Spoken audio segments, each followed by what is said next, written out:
Wake that ass up. Early in the morning. The Breakfast Club.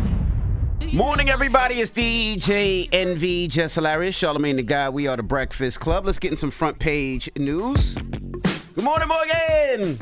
Good morning, NV, Charlamagne, and Jess. How y'all feeling today? Hey, girl. Good. Okay, well, Peace, Morgan. today, peace. Today is a national day of mourning. I think you guys should know that.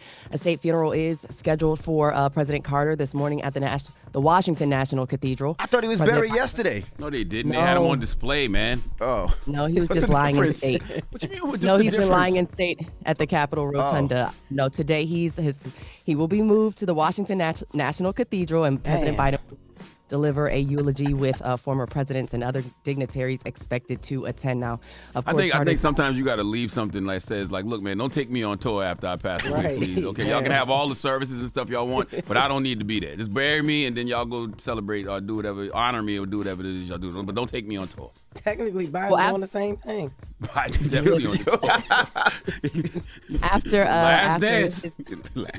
after his funeral today, though, he will have one more service in his hometown of Plains, No. Georgia. Don't say him.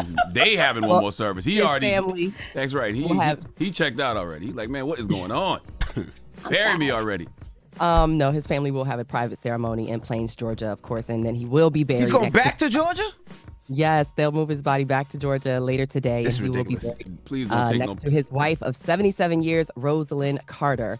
No need to check the mail today because it is a National Day of Mourning. The U.S. Postal Service will not be delivering mail today as part of the National Day of Mourning for President Jimmy Carter. All other federal offices will be closed too as the funeral is held for Carter in Washington, D.C. Now, switching gears, I know you guys want updates on what's going on out west with the fires. There have been 5 deaths confirmed, multiple injuries, over 300,000 people without power and counting as wildfires rage in the Southern California area. And as you mentioned, the fire remains uncontained. More than 100,000 people are under mandatory evacuation notice, and which has most recently been issued for the Hollywood Hills, and all schools in LA Unified School District will be closed today. Now, President-elect Trump, he's placing the blame on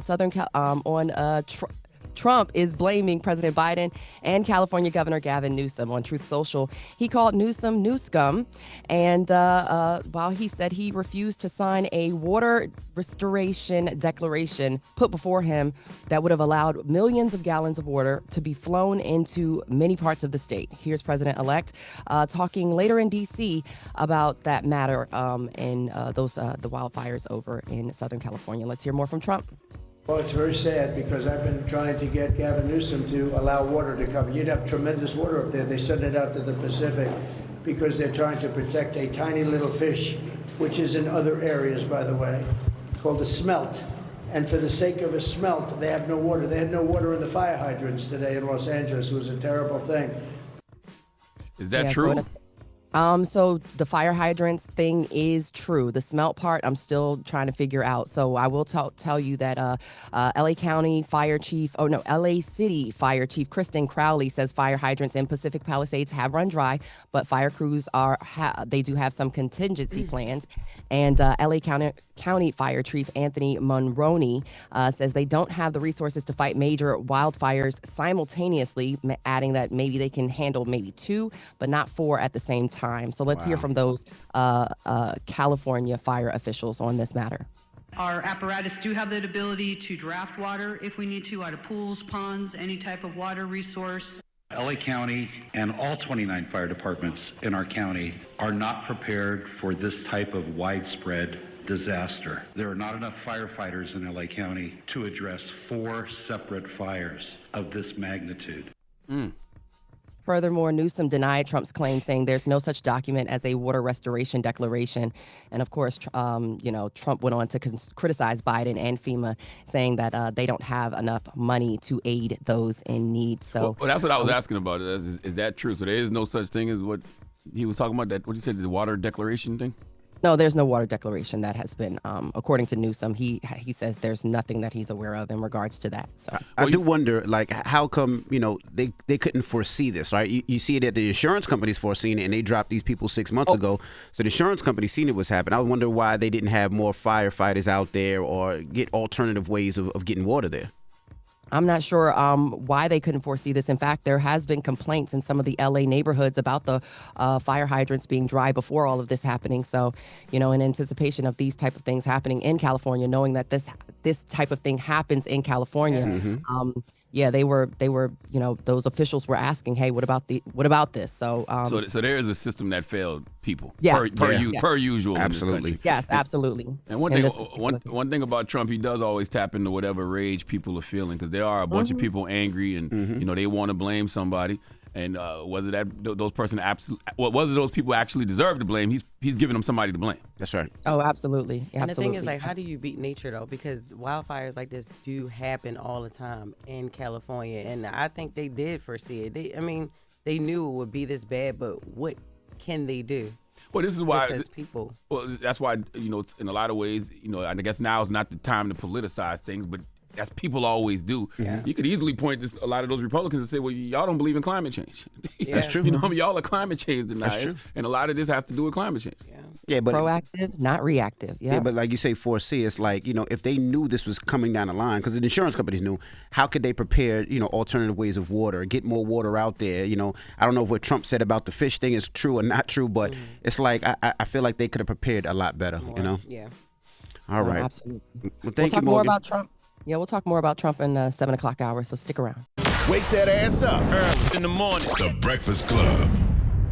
Morning, everybody. It's DJ NV, Jess Hilarious, Charlamagne the Guy. We are the Breakfast Club. Let's get back in some front page news. What's up, Morgan?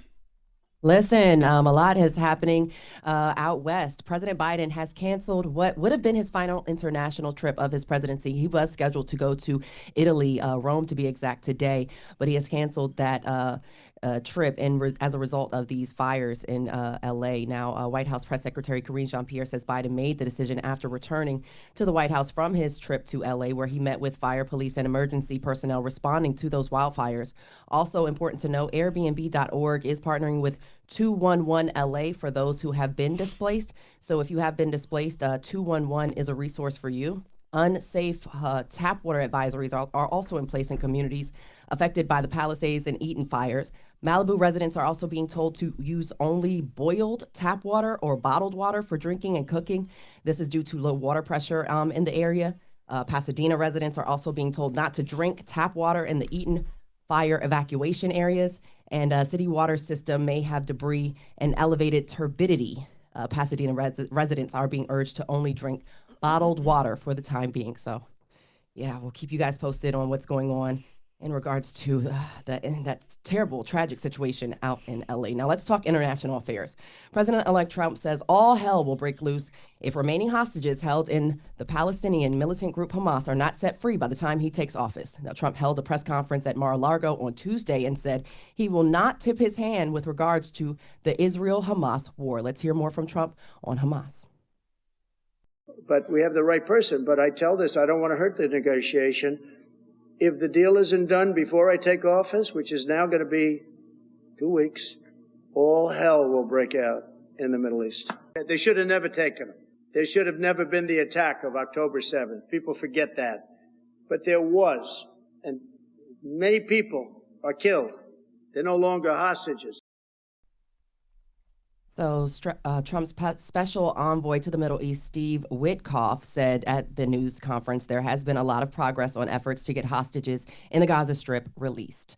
Elsewhere, who does that surprise, though? That's why I never understood what the pro-Gaza, pro-Palestine, crowd was trying to prove by going so hard at Harris. Like, America is always going to support Israel. They're always going to support Israel's military. And trust and believe, when Trump says all hell will break loose if those hostages aren't returned, he means it. He's going to turn Gaza into a parking lot. And I wouldn't be surprised if the hostages get released and Trump still lets Israel's military have their way with Gaza. So I never understood, like, when they would come and, protest Harris but wouldn't have that same energy for, Donald Trump when he would be out campaigning somewhere. No, fair enough. In other news, more details are surfacing on the Tesla Cybertruck explosion outside of the Trump International Hotel in Las Vegas on New Year's Day. Police say the man used AI to plan the attack. Las Vegas Metro Police Department Assistant Sheriff Dory Corin says a search history shows Matthew Livelsberger used ChatGPT to find information on how to carry out his plan. Let's hear more from Assistant Chief Dory Corin. He's trying to figure out where to buy fireworks and how much of it to buy. He looks at the equivalence of those fireworks and how they compare to TNT and other types of explosive material. He also says that he has graphic encounters from his military experience that replay in his head over and over, and that now he feels like he's a shell of a human being with nothing to live for. This document was found as part of the digital forensic analysis of his phone. There's a variance of grievances and a constant evolution of his plans or intents of what he wanted to do. Yeah, so authorities go on to say the U.S. Army Green Beret unalived himself before the truck exploded outside the Trump International Hotel. They add that in a 6-page manifesto extracted from his phone, he mentioned political and social grievances, of course, that were mentioned in the audio that was played. What do you think about that? I heard you reacting to that, Charlamagne. I think that once again the system failed somebody. You know, that man is a veteran who dealt with PTSD and never got the help he needed. And to me, that's always the greatest travesty in situations like that. You know, anybody, I think everybody should be entitled to mental health resources, but especially somebody who went out and fought for this country. Like, I think there's been more than enough evidence that we can see the devastating effects and impact going out and going to war and fighting for this country has on people. So people like that should get all the mental health resources and care that they need when they're back here in America. And talk about it. And bringing things home to you guys in New York, congestion pricing has been underway officially since January 5th, almost a full work week. And a lot of people aren't feeling it. New York City Mayor Eric Adams says he shared his thoughts, saying the MTA and the federal government did what they had to do, as well as the state, which put the program in place. But he does believe it should have gone through the city council. Let's hear more from Eric Adams on congestion pricing. These are our roads, and it's in our city. I believe we should have had a greater impact on doing it, but that's not the reality. It's been 2 days. They're going to do an analysis of, everything from house impact and parking, traffic flow, speeds. So there's going to be a whole analysis. This is new. Yeah, so his administration goes on to say new rules to crack down on drivers with obscured license plates.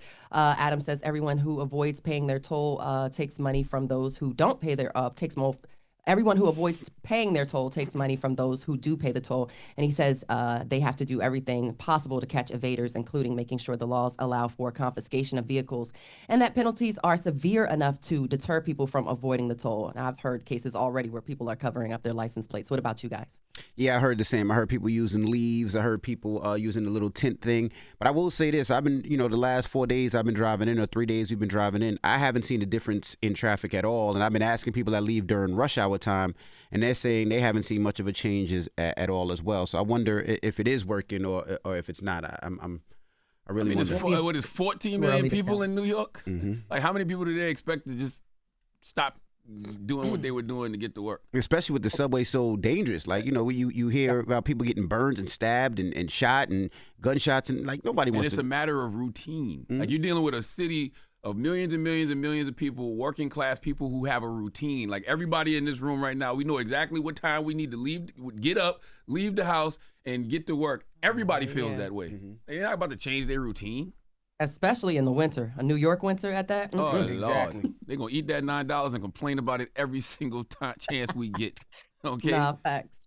That's your front page news. I'm Morgan Wood. Follow me on social at Morgan Media. And for more news coverage, follow us at Black Information Network. Download the free iHeartRadio radio app and visit us at BINnews.com. Thank y'all. Wake that ass up. Early in the morning. The Breakfast Club.